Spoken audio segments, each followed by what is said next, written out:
Students, कैसे हैं आप सब? आई होप आप सब बहुत अच्छे होंगे और अच्छे से पढ़ाई कर रहे होंगे। सो स्टूडेंट्स, आज हम पढ़ेंगे laws of exponents for real numbers और या नंबर्स। ओके, इसके प्रीवियस वीडियो में मैंने आपको एक्सरसाइज 1.5 कंप्लीट करवाई थी। उस वीडियो की लिंक आपको मेरे डिस्क्रिप्शन बॉक्स में मिल जाएगी। सो स्टूडेंट्स, हम स्टार्ट करते हैं। Laws of exponent powers for real numbers या real number. Okay, real numbers के लिए लॉज ऑफ एक्सपोनेंट पावर्स क्या होते हैं? जब a to the power m dot means multiplication a to the power n होता है तो दोनों की पावर क्या हो जाती है? प्लस। किस कंडीशन में? जब बेस या कि आप बोलें a जो है वो कॉमन हो, जैसे 2 to the power 3 dot 2 to the power 4 हो, इस टाइप का अगर नंबर हो तो यहाँ पे आपको दिख रहा है कि a की वैल्यू तो 2 है, तो अगर इसके अकॉर्डिंग चलें या फर्स्ट जो फॉर्मूला गिवन है तो इसके अकॉर्डिंग क्या हो जाएगा? 3 + 4 मीन्स 2 टू द पावर 7। ठीक है, तो ये हुआ फर्स्ट फार्मूला। अब सेकंड फार्मूला है a to the power m to the power n, means अगर 2 टू द पावर 3 है और उसकी पावर है 4। ठीक है, तो यहाँ पे क्या होगा कि पावर्स का मल्टीप्लिकेशन मीन्स 3 डॉट 4 क्या हो जाएगा? 12, 2 to the power 12। Okay, so students, I hope आपको अच्छे समझ में आ गया होगा कि दो जो ये फर्स्ट फॉर्मूले हैं, फर्स्ट टू फॉर्मूलेज, तो ये कैसे यूज़ होंगे नंबर्स में। सेकेंड है, थर्ड है a to the power m upon a to the power n। क्या हो जाएगा यहाँ पे? a to the power m minus n। Suppose अगर 2 to the power 3 upon 2 to the power 4 है। ओके, m और n, m की वैल्यू है 3, n की वैल्यू है 4, तो ये क्या हो जाएगा? 2 टू द पावर 3 माइनस 4। ठीक है, 3 minus 4 means 2 to the power -1, मतलब 1/2।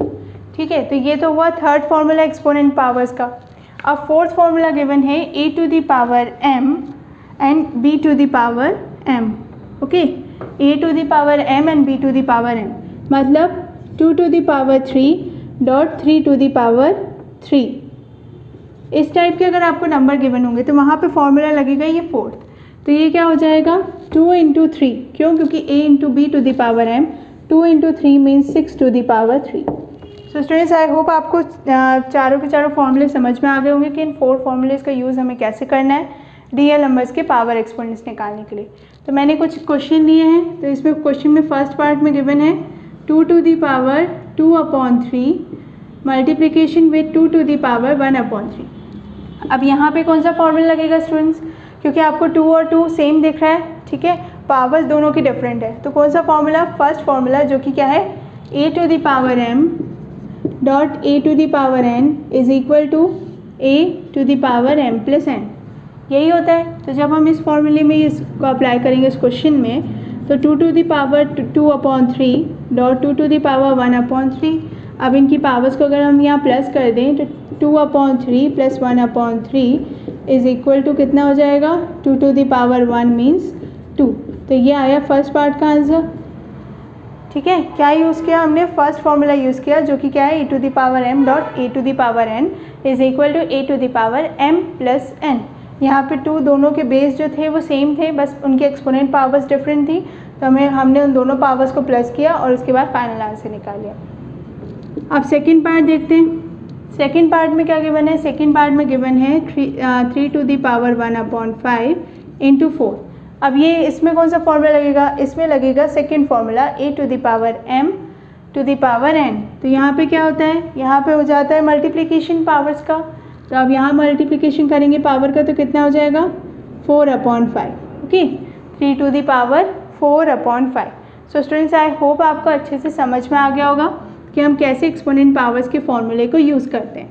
अब हम स्टार्ट करेंगे इस चैप्टर की लास्ट एक्सरसाइज, एक्सरसाइज 1.6, जो कि क्या है? ये एक्सपोनेंट पावर्स के कॉन्सेप्ट पे ही बेस्ड है। तो हम स्टार्ट करते हैं एक्सरसाइज 1.6। अब एक्सरसाइज 1.6 की फर्स्ट क्वेश्चन में क्या गिवन है? फर्स्ट क्वेश्चन में गिवन यही है एक्सपोनेंट पावर्स के कुछ क्वेश्चंस, तो इसमें 3 पार्ट है, 1 बाय 1 सॉल्व करते हैं। फर्स्ट पार्ट में नंबर गिवन है 64 टू द पावर 1/2। अब 64 टू द पावर 1/2, अब कैसे इसे सॉल्व करेंगे? अब आपको लग रहा होगा कि यहाँ पे इसके पास तो 1 पावर है, तो ये तो एक्चुअल में 64 टू द पावर 1/2 ही होगा। नहीं, कैसे हम इसे कर सकते हैं कि 64 किसका स्क्वायर रूट होता है? 64 होता है 8 का। क्यों? क्योंकि 8 8 जा कितना होता है? 64।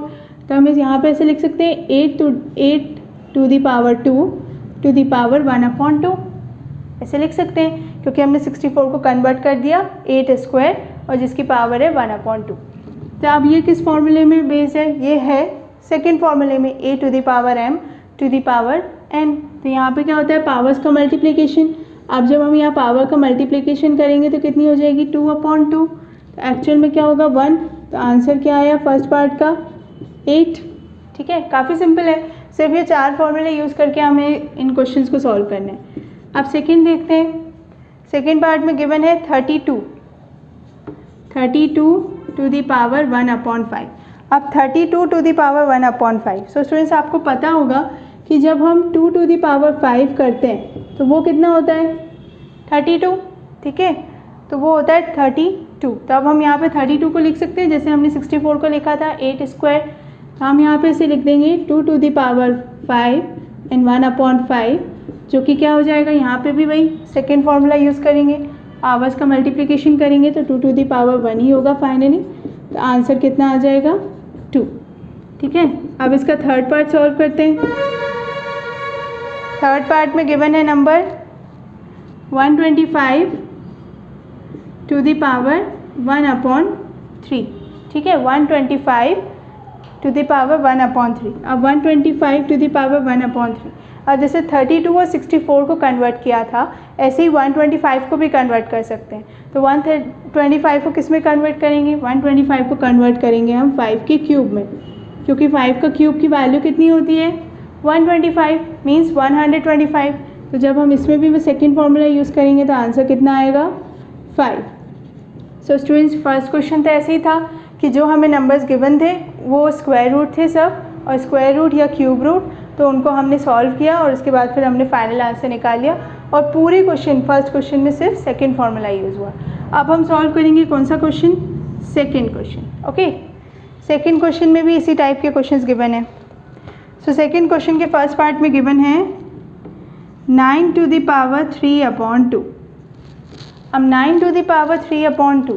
ठीक है, तो अब 9 को हम कैसे लिख सकते हैं? जैसे हमने 64 को लिखा था ऐसे हम 9 को लिख सकते हैं 3 to the power 2 to the power 3/2 लिख सकते हैं, बिल्कुल, है ना। तो जब हम इसे कन्वर्ट करेंगे या अगर यहाँ पे हम सेकेंड फार्मूला लगाएं तो पावर्स का मल्टीप्लिकेशन करते हैं तो 2 इंटू 3/2 यही होगा, और 2 से 2 को कैंसिल कर देंगे। ठीक है, तो फाइनली क्या बचेगा? 3 टू द पावर 3। अब 3 टू द पावर 3 का मतलब क्या होगा? 27। तो फाइनल आंसर क्या आ गया? 27। अब 27 कैसे हुआ? 3 इंटू 3 इंटू 3 ऐसे लिखेंगे आप। तो 3 3 ज़ा 9, 9 3 ज़ा कितना होता है? 27। सो फाइनल आंसर आप अगर चाहें तो 27 लिख सकते हैं। ठीक है, और अगर आप चाहें तो 3 टू द पावर 3 पे भी आंसर को ख़त्म कर सकते हैं और यहाँ पे भी आंसर लिख सकते हैं। सो स्टूडेंट्स, इस सेकेंड क्वेश्चन का हमने सॉल्व किया है फर्स्ट पार्ट। सेकेंड क्वेश्चन में भी फर्स्ट क्वेश्चन के सिमिलर 3 पार्ट गिवन थे, उसमें से हमने फर्स्ट पार्ट सॉल्व कर लिया। अब सेकेंड क्वेश्चन का ही सेकेंड पार्ट देखते हैं। सेकेंड पार्ट में नंबर कौन सा गिवन है? 32। Okay, 32 to the power 2/5। अब स्टूडेंट्स, ये तो फर्स्ट क्वेश्चन जैसे ही है कि उसमें भी 32 था, उसको हमने 2 टू द पावर 5 कर दिया था। अब सिमिलरली यहाँ पे भी हम वही करेंगे 2 टू द पावर 5 एंड 2/5। ठीक है, सेकेंड फार्मूले का यूज़ करके पावर का मल्टीप्लिकेशन 5 इंटू 2/5, 5 से 5 cancel, so finally 2 to the power 2 which is equal to 4। तो ये आ गया सेकेंड पार्ट का आंसर। काफ़ी इजी, आपको सिर्फ सॉल्व करना है। आपको सिर्फ नंबर को देख के ये समझना है कि ये किसका स्क्वायर रूट है, या हम इसे कैसे और शॉर्ट कर सकते हैं, या हम कैसे उसे एक्सपोनेंट पावर्स के फॉर्म में ला सकते हैं। तो हमने 32 को कन्वर्ट कर लिया था। अब हम सॉल्व करेंगे थर्ड पार्ट। थर्ड पार्ट में गिवन है 16 to the power 3/4। 16 to the power 3/4। अब स्टूडेंट, 16 का नंबर आपको याद होना चाहिए कि 16 कब आ सकता है? जब हम 2 टू द पावर 4 कर दें तो 16 आ जाएगा, है ना, क्योंकि 16 2 सा कितना होता है? 32। और इसके प्रीवियस पार्ट में भी हमने किया कि 32 के कितना, हमने 32 को किस में कन्वर्ट किया? 2 टू द पावर 5। अब उसमें से एक 2 को अगर हम कम कर दें तो 16 आ जाएगा। तो हम इसे लिख सकते हैं 2 to the power 4 to the power 3/4। अब सेकेंड फार्मूले का यूज़ करके पावर्स को मल्टीप्लाई कर देते हैं। सो 4 से 4 कैंसिल। ओके, तो ये कितना हो जाएगा? 2 to the power 3। Which is equal to 8। तो ये आ गया फाइनल आंसर थर्ड पार्ट का। स्टूडेंट्स मैं आपको बोला था कि सेकंड क्वेश्चन में भी 3 पार्ट्स हैं, बट एक्चुअली में 4 पार्ट्स हैं। तो एक लास्ट पार्ट है और लास्ट पार्ट में गिवन है 125 टू द पावर -1/3। अब यहाँ पे पावर कैसी आ गई है? माइनस। उसमें कोई डरने की बात नहीं, माइनस को भी हम सॉल्व कर सकते हैं। अब 125 आई है स्टूडेंट्स, ऐसे ही प्रीवियस में फर्स्ट क्वेश्चन में भी ऐसे ही गिवन था 125 को हमने क्या लिखा था? 5 टू द पावर 3 इंटू -1/3। ठीक है, अब -1/3 है, सो 5 3 इंटू -1/3, 3 से 3 cancel, 5 to the power -1। Students अभी जब मैं आपको ये 4 फॉर्मूले समझा रही थी तो उसमें मैंने आपको एक माइनस की पावर लेके भी बताया था कि 2 टू द पावर अगर -1 आया है, ठीक है, जिसमें हमने डिवाइड किया उसमें मैंने आपको समझाया था कि 2 टू द पावर 3 और 2 टू द पावर 4, तो इसको जब हम करेंगे सॉल्व तो कितना हो जाएगा? 2 to the power -1 which is equal to 1/2। ठीक, सिमिलर ऐसे ही ये फोर्थ पार्ट सॉल्व होगा। अब फोर्थ पार्ट में कितना आया? 5 टू द पावर -1। तो ये एक्चुअल में क्या लिख सकते हैं हम? 1/5। ठीक है, 1/5 कैसे कि 5 टू द पावर -1। जब हम किसी भी डिनोमिनेटर को ऊपर की तरफ यानी न्यूमरेटर में लेके जाते हैं तो उसकी जो पावर होती है वो माइनस में कन्वर्ट हो जाती है। तो अब यहाँ ये 5 टू द पावर -1 है, किसका मतलब क्या होगा कि 1/5 इसका आंसर है। सो स्टूडेंट सेकेंड क्वेश्चन हो गया। अब हम सॉल्व करते हैं क्वेश्चन नंबर थर्ड। ठीक है, क्वेश्चन नंबर थर्ड भी हमें एक्सपोनेंट पावर्स के थ्रू ही सॉल्व करना है, उसमें भी हमें यही फॉर्मूले का यूज़ करना है, इसलिए उस साइड को मैं रब नहीं कर रही हूँ, सिर्फ हम यहाँ पे इसे सॉल्व करते जाएंगे जिससे आपको भी समझ में आता जाए कि मैं किस फॉर्मूले का यूज़ कर रही हूँ। सो थर्ड क्वेश्चन के फर्स्ट पार्ट में नंबर गिवन है 2 to the power 2/3 dot multiply 2 to the power 1/5। Okay, तो अब आपको दिख रहा होगा कि ये जैसे ये क्वेश्चन लिया है ऐसे ही मैंने सिमिलर आपको ये फॉर्मूला समझाते टाइम बताया था कि एग्जाम्पल लेके। तो फर्स्ट पार्ट में क्या गिवन है? फर्स्ट फॉर्मूले में a to the power m a to the power n, जिसमें क्या होता है पावर्स हो जाती हैं प्लस। ठीक है, तो इसमें पावर हो जाती है प्लस क्योंकि बेस सिमिलर है। तो यहाँ पे भी हम यही करेंगे, 2 टू द पावर हो जाएगा 2/3 प्लस 1/5। ठीक है, अब 2/3 प्लस 1/5, तो अब इसका हम क्या करेंगे? एलसीएम लेके इसे सॉल्व करते हैं। तब एलसीएम लेके सॉल्व करेंगे तो कितना होगा? अपॉन में 15। ठीक है, क्योंकि इनके एलसीएम से कोई सिंप्लीफाई नंबर तो निकलेगा नहीं। ये कितना हो जाएगा? 10 + 3 which is equal to 2 to the power 13/15। Okay, तो 2 टू द पावर कितना आ गया आंसर? 13/15। कैसे आया कि जब हमने इनकी पावर्स को प्लस किया तो इनकी पावर सेम तो है नहीं। अब जब सेम नहीं है तो हमें एलसीएम लेना पड़ा। अब एलसीएम लेंगे और 3 और 5 का एलसीएम लेंगे तो कितना आएगा? 3 और 5। तो हमने 3 और 5 को मल्टीप्लाई किया, 15 आ गया। उसके बाद फिर हमने एलसीएम लिया तो 5 2 = 10, 3 1 = 3, 10 + 3 विच इज़ इक्वल टू 13। तो हमारा फाइनल आंसर क्या आ गया? 2 to the power 13/15। So students ये तो हुआ फर्स्ट पार्ट। अब थर्ड क्वेश्चन के सेकेंड पार्ट में नंबर गिवन है 1/3 to the power 3 to the power 7। ठीक है, अब ये क्या हुआ कि जो पावर मीन्स एक्सपोनेंट वाला जो नंबर है वो कहाँ चला गया? डिनोमिनेटर में। तो अब इसे कैसे सॉल्व करेंगे?